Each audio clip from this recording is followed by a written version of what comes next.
Good morning guys! Welcome to 5th Generation Hobby Shop. Testing tayo ng unit. Shoutout muna natin si Sir Leo Menjola ng Davao. So unit ni Sir Leo. So this is the T4A Umarex T4A Tactical Revolver TR50. Caliber 50 siya guys. So meron na tayong available na paper ball. Caliber 50 paper ball. Yan. Then meron na rin tayong available na Devastator. Caliber 50 din siya. Coated with the aluminum ball. Ayan. Okay. So ito yung unit ni sir. Meron din po pala tayong available na rubber ball. 50 caliber rubber ball. Okay. So ayan. T4A. TR50 Gen 2. Fiber optic na ang Gen 2. Meron na siyang rail for flashlight, rail for red dot and rail for flashlight.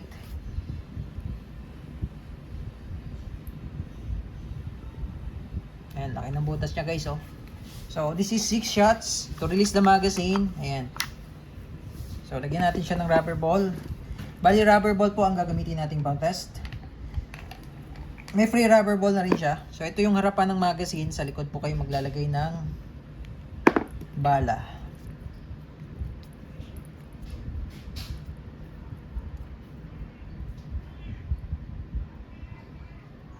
Okay. And load tayo na CO2. So ito po yung quick pursing. To release po, counterclockwise lang. Lagyan muna natin ito magazine. And to release the quick pursing cap, counterclockwise.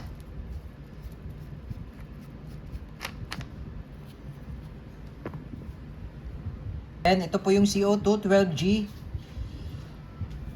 Lagyan lang natin siya ng oil. Ito, lagyan muna natin ng oil.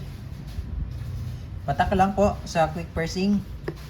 And then, isang patak din sa dulo ng CO2. And tapos load. Tapos higpitan natin ngayon yung quick pursing. Quick pursing cap. Okay, tamang higpit lang po. Pag hindi nyo na po natitwist, yan, pag hindi nyo na po natitwist, okay na po yan. So take note, hindi pa po butas yung CO2, no? Nung hinigpitan natin, hindi pa po butas yan. Pero pag pinalo ko na po ito, mabubutas na po yan. Tapos lalabas po yung indicator pin, kulay pula. Lalabas po dyan. Ibig sabihin, pressurized na po. May pressure na po sa loob. Ngayon, pag hindi nyo po gagamitin, nandyan nakastock, hindi yan makukonsume kasi hindi pa naman siya butas. Pero pag gagamitin nyo na, paluin nyo lang po yung quick pursing. Okay? And then, pag napalo nyo na yung quick pursing, kailangan nyo pong gamitin yung CO2. Huwag nyo pong patagalin sa unit yung CO2. Okay? Iputok nyo po mga 36 shots bago nyo i-release. So, bawal po kasi siyang i-release. Halimbawa, napalo nyo na to, tapos gusto nyo i-release yung CO2. Bawal pong i-release pag bago lang yung CO2. So, kailangan nyo muna iputok, sir. 36 shots bago nyo siya i-release yung CO2 para konti na lang yung pressure. Okay, so ito po, papaluin ko na po sir, no? Yan, tamang palo. Makikita nyo po indicator dyan, kulay pula. Ayan po. So, ibig sabihin po niyan, ready to shoot. Hot na po yung ating unit. Okay? So, testing po natin, sir. Testing tayo, sir. First round, 6 shots.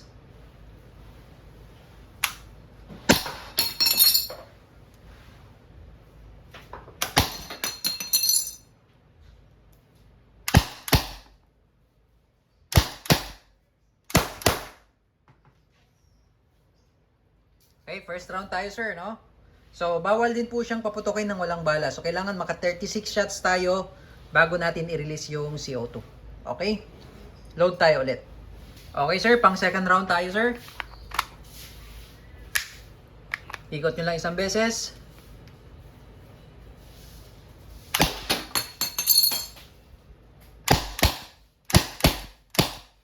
Okay.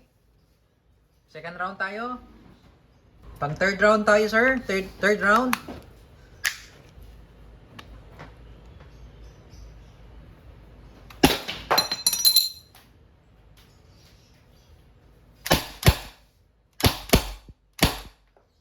Okay, third round. Pang fourth round tayo, sir. Fourth round.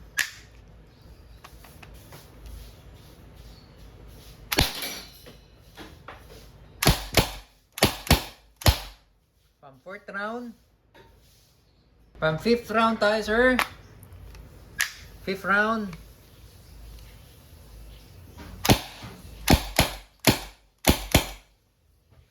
Okay.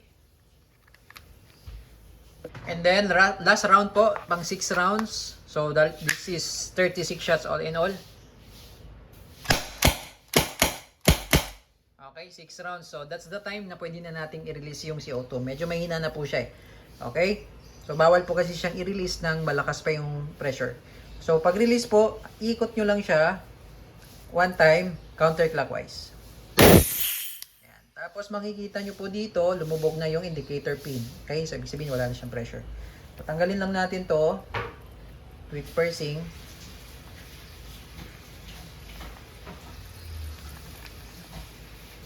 Yan. So, pag gagamitin nyo po ulit, ipahinga lang 1 to 2 minutes.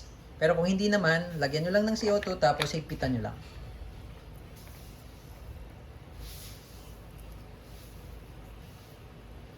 Okay. So, all goods na po, Sir Leo. Your Umarex TR-50 caliber 50 tactical revolver. Thank you, sir.